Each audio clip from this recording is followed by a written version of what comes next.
Empire LRP, Spring Equinox Event 2022.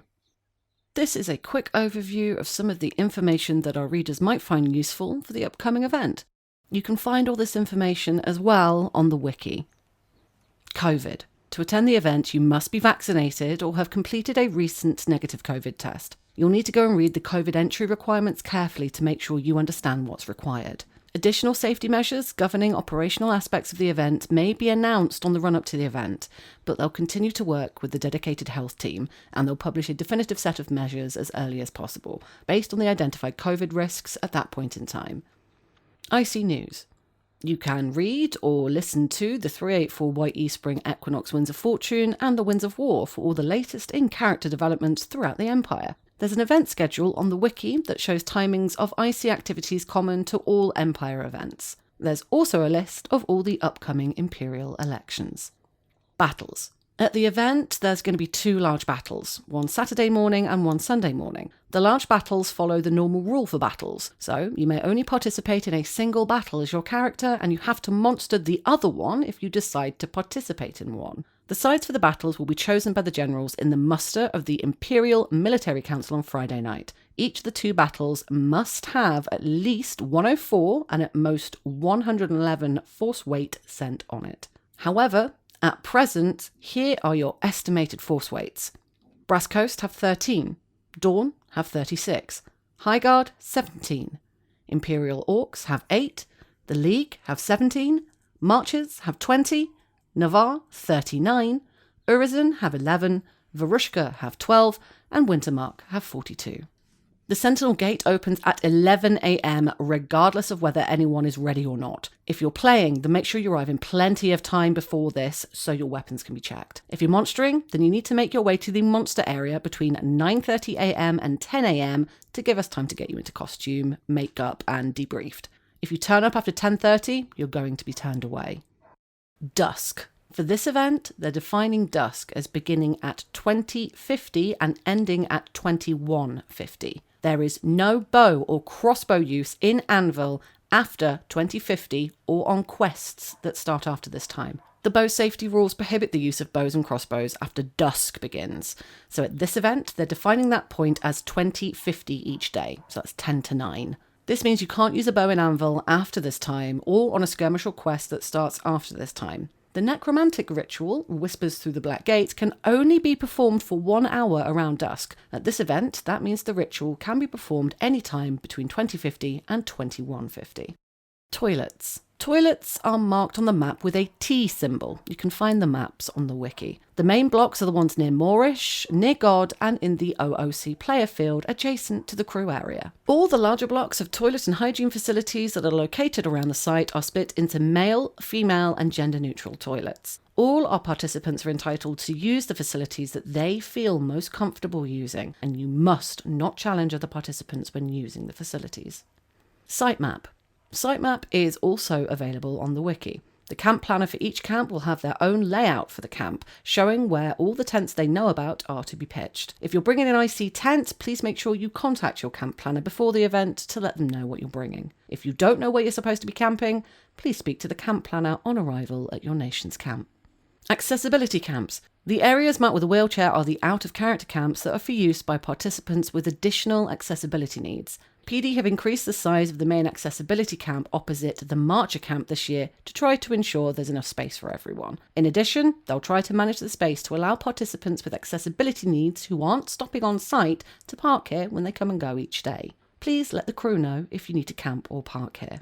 There are 5 disabled toilet facilities, one near Monster, one near each accessibility camp, and one in the in-character area in the toilet blocks opposite Moorish. Drop-off point. No vehicles are allowed on site after 6 PM on Friday, as the game has started by this point. We've created a vehicle drop-off point near the main entrance to the League and Navarre camp. This is purely for vehicles that are not driving onto site, but wish to park as close to the entrance as possible, so that they can unload from there. You must move your vehicle from the drop-off point to the main camping and parking area once you've finished unloading your vehicle. Traders. Here is a list of the following traders booked for the event. Charles Emporium, Sildred Munger, Craftigan, Darkblade, Dash Shop, Eldritch, Gems Trading Company, Hardy and Sweet Weapons and LARP Supplies, Having a LARP, Honest Jim's Wandering Shop, In Your Dreams FX, Irregular Props, Light Armories, Lion Leathers, Mandala Studios, McSkelly Leathers, Millstream Forge, Skian Moore, Twisted Goblin, Umbra Armories, Velvet Glove Costumes, Wanderlust Couture, and Weird Sisters.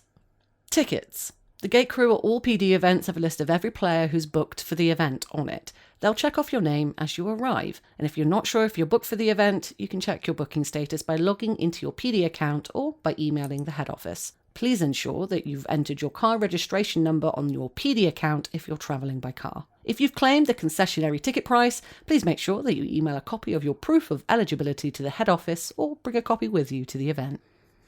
Arrival times. Players are allowed on site from 1 p.m. on the Thursday before the event starts. However, there's an additional charge of £5 to arrive one day early. This is paid on the gate and must be paid separately in cash. The gate will close at approximately 10 p.m. and then will open again at 10 a.m. on Friday morning. If you're arriving after this time, there will be a number on the gate that you can call and security will open the gate to allow you in.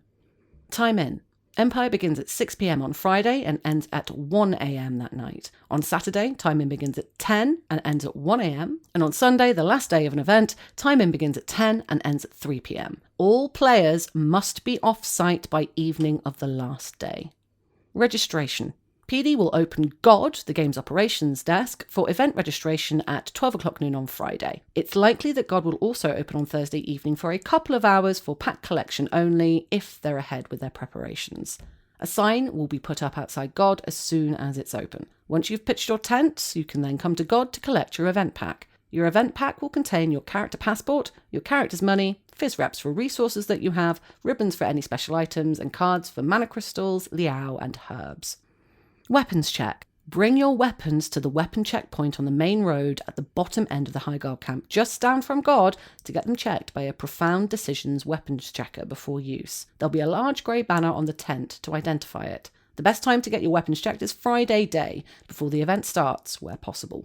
If you're taking part in the battles, then your weapons will need checking before each battle. The first time you get your weapon checked, we'll put a coloured rubber band coded for the event on it. On Saturday, any weapon that isn't banded will be checked before it can be taken to the battlefield.